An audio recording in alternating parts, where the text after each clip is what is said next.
Primer espacio político en la mañana de la radio. Recibimos a los precandidatos del Frente de Todos, lista 4, Unidad y Esperanza. Está con nosotros el precandidato en primer término a concejal titular, José Pifano, Diana Argüello, quien ocupa el segundo lugar como precandidata a concejal titular, y también vamos a escuchar las palabras de la precandidata a consejera escolar titular, Andrea Correa. Buenos días, ¿cómo les va a todos? ¿Cómo andan? Buenos días, Juliana, buenos días a la audiencia. Hola, buenos días, gracias por la invitación. No hay ningún problema. Bueno, ¿pasaron Santa Rosa? Bien. Hemos pasado Santa Rosa bien. En general, bueno, yo estaba acá en Lobería, así que sufrimos un poco el temporal con algo de piedra, mucho viento y lluvia. Bravo, sí. Y me fui a San Manuel precisamente por la duda que tenía respecto a la situación meteorológica. Llovió bastante y algo de viento, pero fue menor que lo de Lobería, así que en general bien. Bueno. Nosotros sabemos que en Lobería ha sido complicada la situación en algunas viviendas. Y creo que en las viviendas de todos, no ha habido quien no se le haya llovido la casa. Que el tema de canaletas, viento, aflojar chapas y esas cosas. Pero bueno, gente, ya estamos casi a nada de llegar a las PASO, así que bueno, el espacio es de ustedes. Bueno, muy bien, empezamos entonces. Bueno, nuestro espacio, como lo hemos repetido en otras oportunidades, ha tratado de ir variando los interlocutores, porque este es un contacto fundamentalmente que, si bien nos brinda la radio, con la que estamos muy agradecidos, es un intercambio que tenemos con los oyentes. Y el motivo fundamental de esto es dar a conocer nuestras propuestas, nuestras iniciativas, para que los electores, al momento de decidir a quién votar, bueno, tengan más o menos un panorama certero respecto a qué propone cada uno, qué propone otra fuerza política, cuál es la visión que tienen de la función de concejal o de consejero escolar. Y bueno, aquí estamos entonces como precandidatos. Hemos ido tocando más o menos todos los temas, porque hemos tocado lo productivo, hemos tocado lo laboral, hemos tocado lo sanitario, hemos tocado temas que incumben a la localidad de San Manuel. También dijimos que íbamos a hablar de la localidad de Tamangueyú, y esto indudablemente trata de ser abarcativo de todo el distrito, porque si no nos quedamos solamente con la visión que tenemos de la ciudad cabecera de distrito, esa suerte, digo yo, de loberocentrismo que a veces a las localidades del interior del partido nos deja afuera. Yo quisiera, en esta oportunidad, que está Diana acompañándome, que se refiere un poquito a un aspecto que tiene que ver con lo productivo, específicamente lo laboral y también, ¿por qué no?, lo asistencial, porque está referido a materia que necesita de subsidios o de apoyo económico, pero que también tiene que ver con el trabajo de los jóvenes, con un grupo etario que va de los 18 a los 35 años y que no tenemos ninguna duda en repetirlo, es el sector económico y social más castigado que hemos tenido, no solo desde la pandemia, sino desde la primera pandemia, que fue la del gobierno de Macri. Así que, Diana, te dejo a vos. Bueno, gracias, José. Sí, en realidad nosotros, pensando en proyectos concretos, realizables, con propuestas que podemos llevar al Consejo Deliberante y que puedan ser viables, discutidas y consensuadas con el Ejecutivo, porque nosotros estamos siendo candidatos a concejales y lo que estamos planteando es normas desde el Consejo Deliberante que puedan ser llevadas a cabo en la localidad de Lobería, para todo el distrito de Lobería, obviamente, para todo el partido, teniendo en cuenta, como decía José, esta franja etaria. Ayer escuchaba los números y leía los números de la cantidad de jóvenes, básicamente, en la provincia de Buenos Aires, y que Lobería no escapa a esas cifras, que son mayoritariamente mujeres, que en la franja etaria de los 18 a los 35 años están sufriendo desocupación, es altísima, y en realidad lo que nosotros planteamos son proyectos concretos que no sean faraónicos, que sean cosas que puedan ser concretables en la realidad inmediata. Estamos hablando de un proyecto que tiene que ver con un proyecto, valga la redundancia, que presenten grupos de jóvenes donde empiecen a transitar la asociatividad, porque nosotros pensamos que el cooperativismo puede ser luego el paso posterior, y en realidad entendemos que el cooperativismo es el futuro. Nosotros sabemos por la experiencia que las cooperativas han sido a lo largo de la historia las que se han sostenido en los peores momentos, y que hay otras miradas desde el punto de vista laboral de quien conforma una cooperativa en el tema laboral. Bueno, en ese sentido pensamos que esos jóvenes de 18 a 35 años presentando un proyecto que tengan que ver con lo productivo, puede ser desde lo artesanal, lo social, puede ser hasta huertas familiares, de 2 como un máximo de 10 componentes de esa asociatividad tengan por el lapso de 6 meses un acompañamiento monetario de 10.000 pesos, que es un subsidio, y en el mismo proyecto presentar para que se le dé también un acompañamiento en insumos y herramientas, que eso lo vamos a determinar después. Eso no es imposible, sabemos que no estamos afectando el presupuesto municipal, entendemos que es necesario, que los jóvenes tienen que estar acompañados, que tienen que ser inclusive capacitados desde el Centro de Formación Profesional, que sería interesante que también tuviera esa mirada desde el INTA en el caso de que estas fueran huertas familiares, y que tenemos que darle una mano a esos jóvenes que están necesitando tanto nuestra compañía. Mira, uno habla con algunos de ellos y la verdad es que hay mucha desesperanza, y lo que tenemos que hacerle entender a los jóvenes que el trabajo, que para nosotros los peronistas es dignidad y que es el gran ordenador social, tiene que ser lo que a los jóvenes les devuelva esa respuesta y esa esperanza de vida, que, vuelvo a reiterarte, proyectos que no son proyectos faraónicos, que pueden ser tranquilamente realizables. Estos proyectos son por 6 meses, se evalúan, los jóvenes los pueden renovar en el mismo sentido que lo venían realizando, o bien cambiar el objeto de lo que van a producir, porque pueden ser hasta estacionales. Yo daba el ejemplo el otro día de construir reposeras para vender, y en el invierno cambiar el objeto de lo que van a hacer productivamente, telares, tejidos, no sé. En ese sentido también decir que el gobierno municipal debe acompañar y darle el marco a esto para que los jóvenes puedan producir. Tenemos que tener una mirada productiva. Los adultos, que somos los que mayoritariamente estamos en los cargos públicos, tenemos que dar esa mirada y hablar con la verdad, decirle la verdad a los jóvenes. Sí, y además tenemos que aclarar que es posible, por el monto que está involucrado, que son los 10.000 pesos mensuales que planteaba Diana, pero también porque se ha hecho últimamente una modificación al FOMEPRO que permite los subsidios, es decir, permite la ayuda económica con calidad de subsidio. Y por otro lado, esto también está vinculado con el proyecto que nosotros estamos reflotando, porque se presentó en el 2012, pero que le vamos a hacer algunas modificaciones en función de los proyectos que se presentaron en otros distritos, que es el de las pequeñas unidades productivas, que esto tiene mucho que ver con respecto a la registración, las autorizaciones, los vínculos con las autoridades provinciales y nacionales, etcétera, etcétera, lo que va a permitir que esos productos se puedan colocar en otra iniciativa que logramos nosotros y que se trabajó en el Congreso Nacional, y que es la ley de góndolas, es decir, la posibilidad de colocar esos productos regionalmente en supermercados o lugares de venta verdaderamente importantes.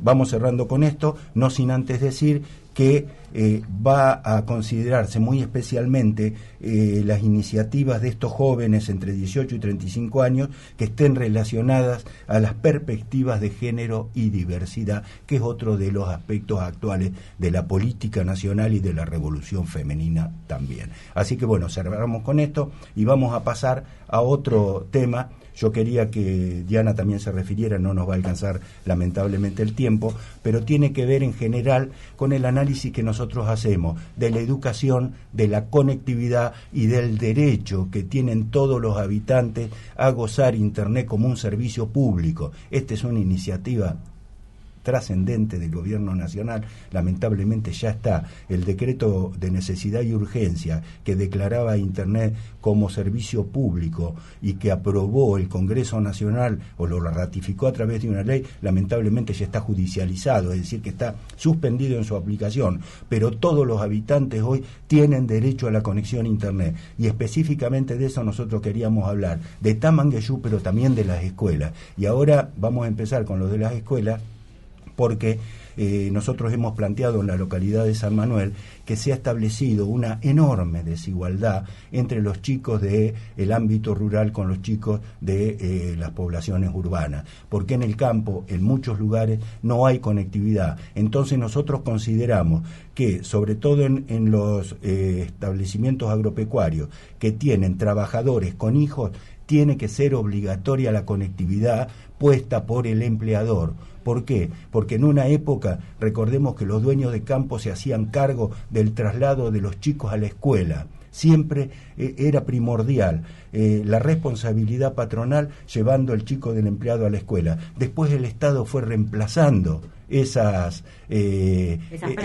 prácticas y que puso las escuelas de concentración y le garantizó el transporte. Bueno, ahora nosotros le decimos a los dueños de campo que tienen que poner conectividad, pero no solo para ellos en la estancia o en la casa principal, sino también en la casa y en los puestos donde están los peones que tienen hijos y que necesitan seguir yendo a la escuela, porque algunas prácticas que llegaron con la pandemia se van a quedar, porque son buenas prácticas, como esto de acercar la escuela a los campos y al alumno que no pueda ir, porque nosotros sabemos, y acá la tenemos en ese sentido Andrea, que ha estado trabajando en una escuela rural en estos meses de pandemia y que también tiene sus experiencias. Bueno, buenos días. Sí, la verdad que estando trabajando, y esto de la pandemia nos tiene que haber servido de mucho a todos, porque hay una desigualdad tremenda.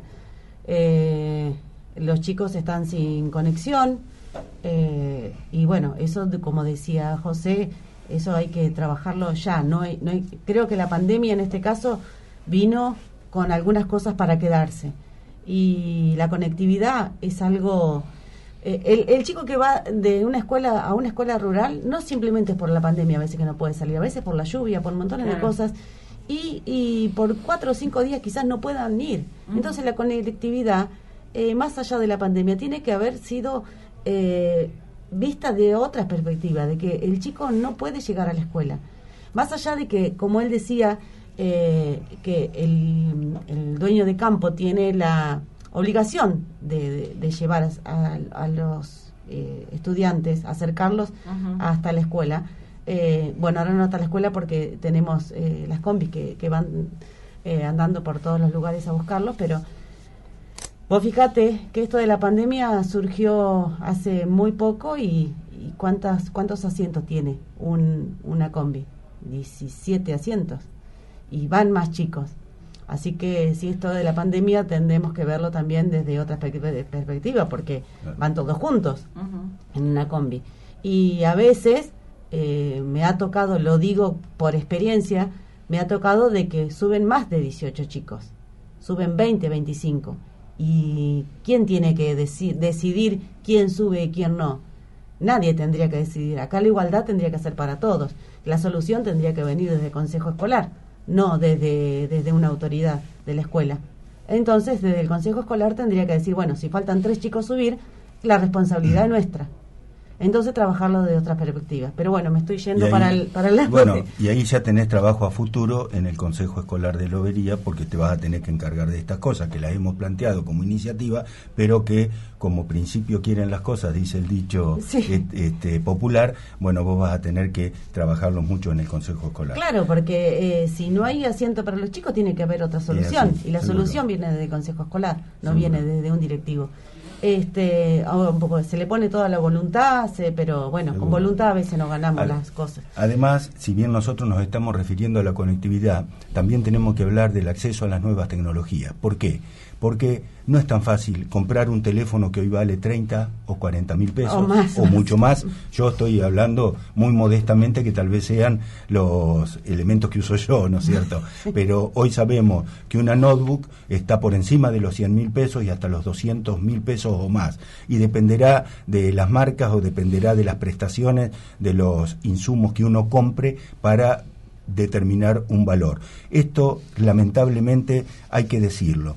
La gestión del expresidente Macri destruyó un programa esencial que era el Conectar Igualdad. Por suerte ahora se está implementando desde las autoridades nacionales el proyecto Juana Manso, y van a volver las computadoras para los alumnos, porque este era un elemento de igualación, porque nosotros sabemos que la mayoría de las familias no pueden comprar una notebook, o no pueden tener más que una, o no pueden dotar de teléfonos celulares, que hoy son minis computadoras, a todos sus hijos, pero hoy los necesitamos para la educación, los necesitamos para el trabajo, los necesitamos para el esparcimiento. Es decir, hoy se han convertido en elementos esenciales, y en ese sentido nosotros tenemos que decir que de la misma manera que se destruyó el Conectar Igualdad, se destruyó ARSAT, se destruyó la televisión digital abierta, y eso es necesario ir recuperándolo. Esto lo digo porque quería referirme a Tamangueyú y nos estamos quedando sin tiempo. La gestión anterior a Fioramonti tuvo una intervención muy importante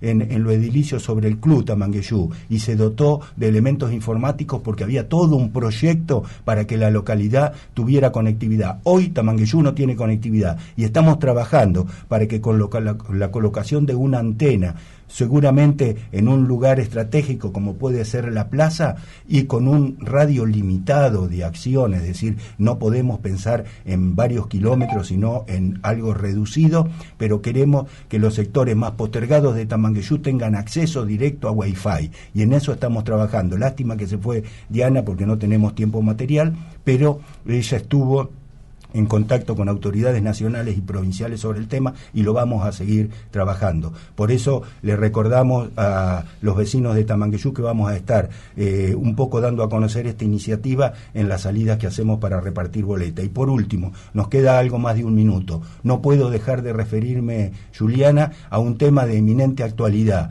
que tiene que ver con el vacunatorio local del hospital y con la inoculación de vacunas vencidas. Este es un tema de la mayor trascendencia institucional, que necesariamente hay que sacarlo de la competencia política. Es malo tratar este tema mientras nosotros estamos tratando de llevar agua para nuestro molino, porque estamos interesados en que nuestra propuesta progrese. Nosotros eso no lo vamos a hacer porque no lo hemos hecho nunca, pero también le decimos al señor intendente municipal y al señor secretario de salud que hay una sola manera de salir de esto, y es decir la verdad. Hay que dejarse de macanear. Conocemos perfectamente cuál es el funcionamiento del vacunatorio del hospital de antes y de ahora. Disculpame sí. que te interrumpa. Yo conozco perfectamente esto de las vacunatorias, porque yo estuve en vacuna y sé cómo se manejan. Y algo muy importante que tengo que decir: siempre se corta del árbol la rama más débil. Siempre pasa lo mismo. Acá, porque están hablando de sumario y todo eso, es más arriba donde está el problema. Es más arriba. Yo estuve trabajando y sé cómo trabajan las chicas. Así que si empezamos a hablar de ese tema, tendría para hablar 40 minutos, pero se me está terminando el tiempo. Así que yo lo que pido que no se corte la rama por el árbol. Tiene que haber una respuesta. Tiene que haber una respuesta. No quiero decir meterme en un tema, pero me parece, coincido que es un tema sensible y que creo que merece la celeridad. Se nos terminó el tiempo, Juliana, te agradecemos mucho. Nosotros estamos a disposición para tratarlo fuera del tema específico de los partidos políticos cuando vos dispongas, porque conocemos el tema. Sabemos cómo se trabaja en provincia, sabemos cómo se trabaja en el hospital municipal. Tenemos experiencia en esto, sabemos de el alto prestigio que tuvo el vacunatorio históricamente el hospital municipal, y nosotros queremos que se recupere, porque no es apuntando al último orejón del tarro e iniciando sumarios para eximir de responsabilidad a los funcionarios que son los que dan las órdenes como se arreglan las cosas. Nosotros queremos que el intendente sea tan riguroso con sus propios funcionarios, entiéndase, con sus propios funcionarios, como si lo hubiera sido cuando tuviera un gobierno de otro partido político y actuara como actúa Cambiemos a nivel nacional. Bien. Que tengan un solo discurso y que por favor le digan la verdad a la gente. Hay que dejarse de macana. La gente quiere que le digan la verdad y todo se va a solucionar. Ayer andando con la gente me seguí... se me termina el tiempo. Bueno, chicos, es decir, podemos hablarlo en algún otro momento. Me parece que es un tema delicadísimo y lógicamente creo que, como expresaste vos, Pifano, hay que sacarlo fuera de la campaña, ¿no? Así que vamos a sacarlo de este espacio político. Les agradezco muchísimo la visita. Un agregadito que es neutro. Nosotros estamos a favor de las vacunas. Hay que seguir vacunándose. Estamos orgullosos del calendario de vacunación que tiene la Argentina y siempre hemos trabajado muy bien, tanto en el vacunatorio del hospital como en el vacunatorio de la localidad de San Manuel, con altísimos porcentajes de vacunados, y tenemos que mantenerlo, porque eso nos ha dado muy buenos resultados. Cuando dejamos de vacunar, cuando dejamos vencer vacunas, ¿qué nos pasó? Y tuvimos de vuelta sarampión y otras enfermedades. Entonces, ¿Cuándo fue? cuando tuvimos y en la gestión de Macri, Ajá. cuando a Rubinstein se le vencía. Estás hablando a nivel nacional, claro, pero ¿qué te estabas no, refiriendo a nivel local? No, nosotros no queremos hacer, como decía Andrea, del árbol caído. Se cometen errores, todos cometen errores. Acá hay que arreglar, hay que arreglar una situación. Seguro. Y hay que también poner el ojo en un área que debe funcionar algún inconveniente debe haber también. Y como premisa fundamental, Juliana, nosotros no sacamos rédito político de la salud ni de la desgracia de la gente, de ninguna manera. No tendría sentido bajo ningún punto de vista. Les agradezco la visita en este primer espacio político de la mañana de la radio a los precandidatos del Frente de Todos y el precandidato a concejal titular, José Pifano, en primer término, Diana Argüello en segundo término también estuvo charlando con nosotros, y Andrea Correa como precandidata a consejera escolar titular. Estamos con la lista 4, Unidad y Esperanza del Frente de Todos.